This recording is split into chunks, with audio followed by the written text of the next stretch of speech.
Good evening. Today I'm going to be showing you the hot cross buns that I made. Hot cross buns are a traditional food to eat at Easter for people in the British Isles and also some people in Commonwealth countries such as Canada and Australia. It wouldn't be Easter without having a hot cross bun. This recipe is a recipe both my mum and my dad use, and I have written it out.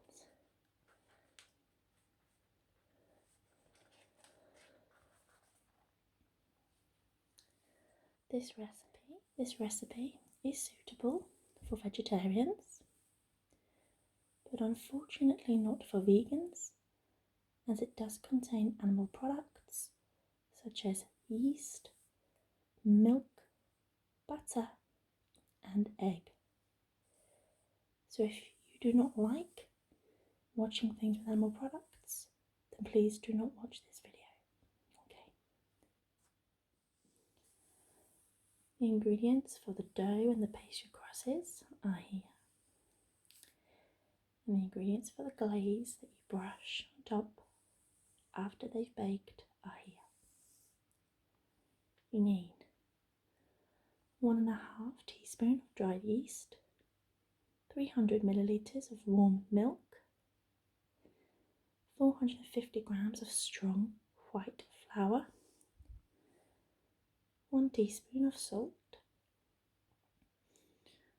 1 teaspoon of ground mixed spice, 1 teaspoon of ground cinnamon, although we always put more in, half a teaspoon of grated nutmeg, or, sorry, that was the fridge turning on, or 1 teaspoon of ground nutmeg, 75 grams of butter. My dad has an annotation to use only 50, but it's up to you. 50 grams of caster sugar, 75 grams of currants, 25 grams of chopped mixed peel, 1 egg beaten, 50 grams of plain flour. For the glaze, you'll need 60 millilitres or 4 tablespoons of fresh milk and water that have been mixed, or 45 millilitres or 3 tablespoons of caster sugar. I did attempt to make them. I find bread very difficult to make, mainly because of the proving. I find it's out of your control.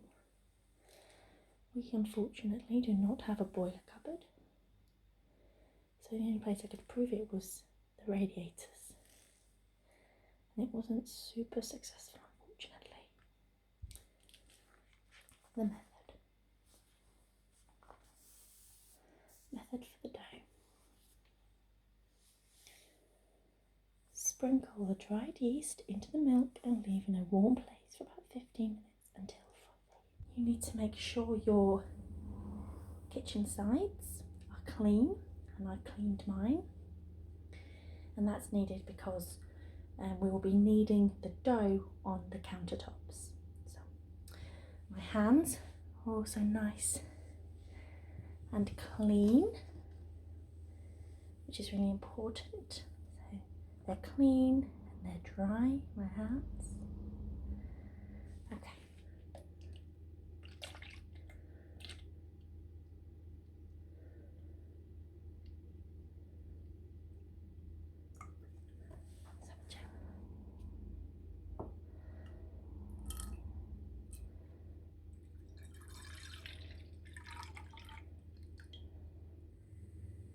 So I've got the milk on the cooker to warm up, and I've got the gas very, very, very light, very low heat, because we just want it warmed. You can do this in the microwave if you wish. I choose to do it in a saucepan. Personal preference. 1 teaspoon, so it needs 1.5 teaspoons. So now you can see. Sprinkle that.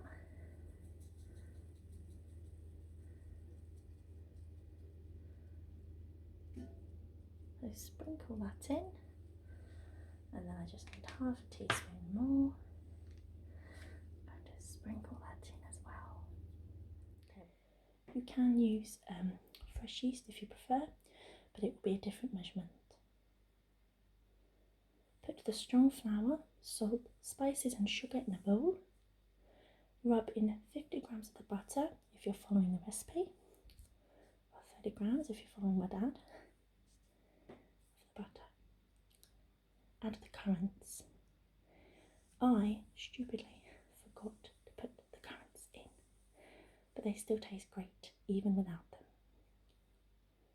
Stir in the egg and yeast liquid and beat together to a soft dough.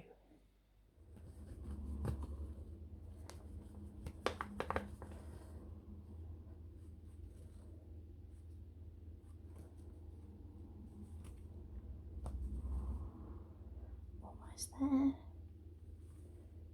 Oh.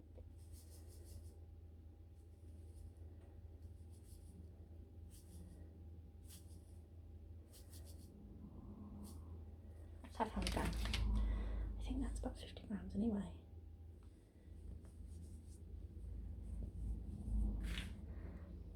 You should smell those spices, they smell amazing. And just keep rubbing it like this.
You want to make sure you've got all the pieces of butter, so to make sure you're giving it a thorough search.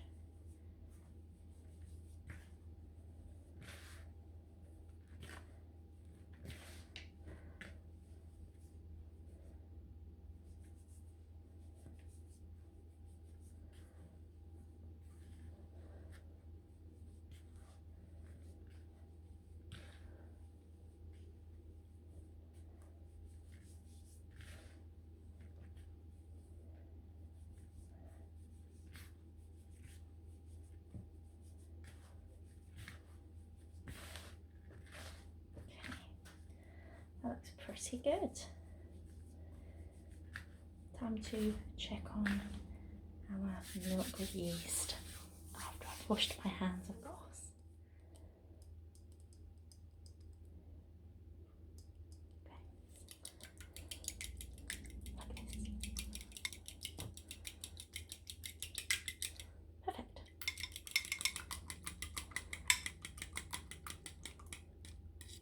Okay, so I've brought our yeast and milk back. I'm not sure if it's super frothy, I'm not really sure, but there is definitely a slight froth in there. Anyway, let's hope for the best. So, stir in the egg and yeast liquid and beat together to a soft dough. So move everything a little bit over. And we're going to put the egg in like so. That's the binding ingredient.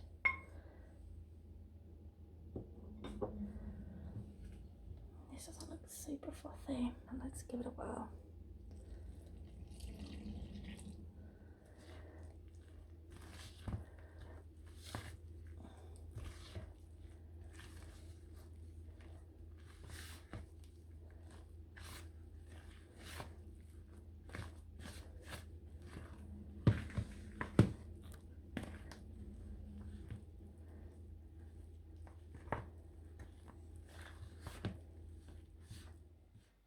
Turn onto a lightly floured surface and knead for about 10 minutes until smooth and elastic and no longer sticky. Put into a clean bowl, cover with a clean tea towel and leave to rise in a warm place for about 1 hour until doubled in size. And that's called proving. And then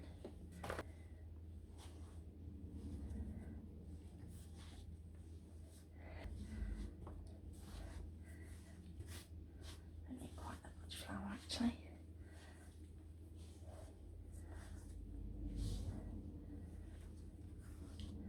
Oh, it's getting stuck to my surface. Don't want that.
Kneading is quite hard work at the end.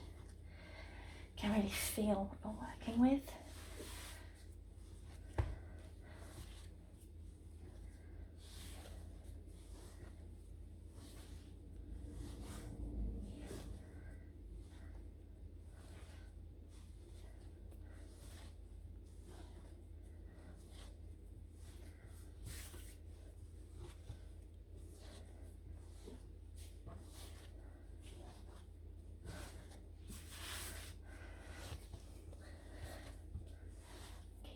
Just keep going till you're happy with it.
I had to leave my proving for an hour and a half, so see how your dough is. Turn the dough out onto a floured surface and knead for 2 to 3 minutes.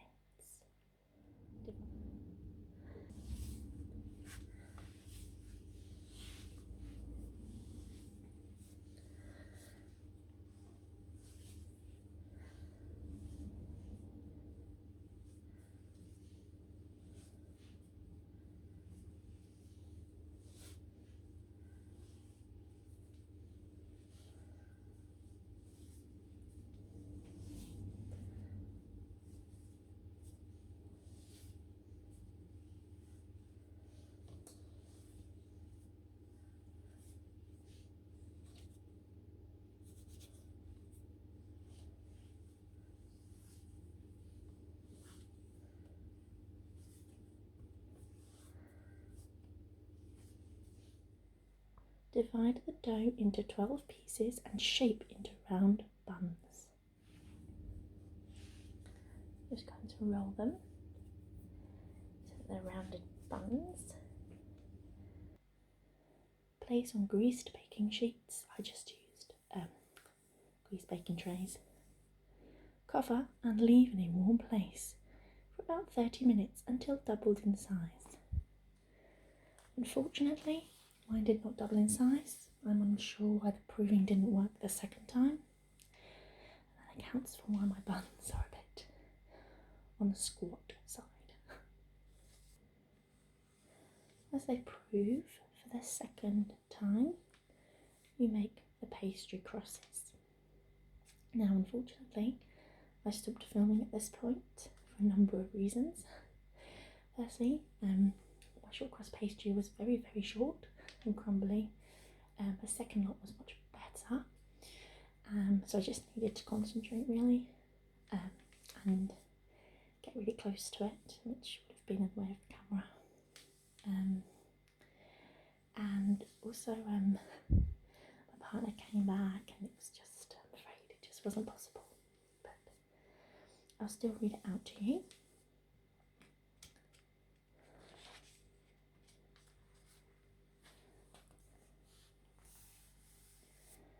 So, meanwhile, make the pastry for the crosses.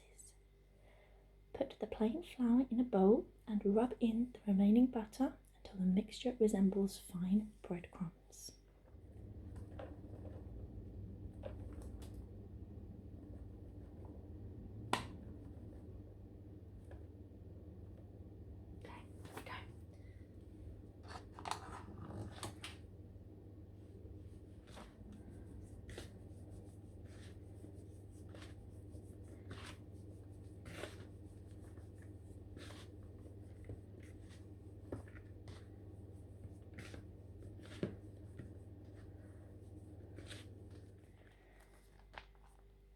Stir in enough water to bind the mixture together. Don't overdo it, but I think the first time I didn't quite add enough. Knead lightly. If you knead it too much, it could become really chewy. Roll out the pastry thinly on a floured surface and cut into thin strips about 9 centimeters long or 3.5 inches. Now, the recipe measurements for me were not enough. I had to double this because it didn't do enough. Dampen the pastry strips and lay 2 on each bun to make a cross.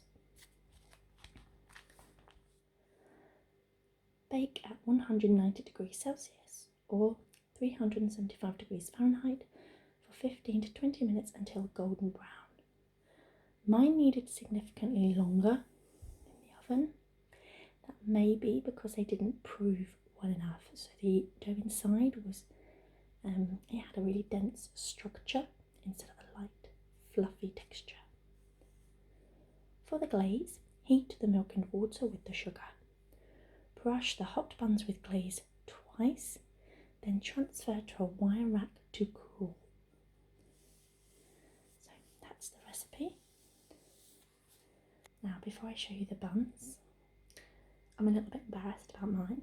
They haven't really worked, but they do still taste great. I guess that's the main thing. So I've got 3 of my own and 1 shop bought one to show you what they should look like. I'm sure you can work out which ones were homemade, the ones that are falling apart. As you can see, mine are very squat. I didn't rise. The pastry might fall off, but let's look. So you can see the shiny sticky glaze on it. The pastry cross, very short, it did crumble. I think my first batch, the buns weren't ready, so my pastry dried out, and then when I put them on, it kind of broke off. But they have the stickiness, and they are tasty. But as you notice, I did stupidly leave out the currants. So maybe next year I'll try again, if you're interested. There's quite a lot of Christian iconography with these. You've obviously got the traditional cross. You've got the bread, such as in communion, and the spices could represent spices that Jesus was buried with in the tomb.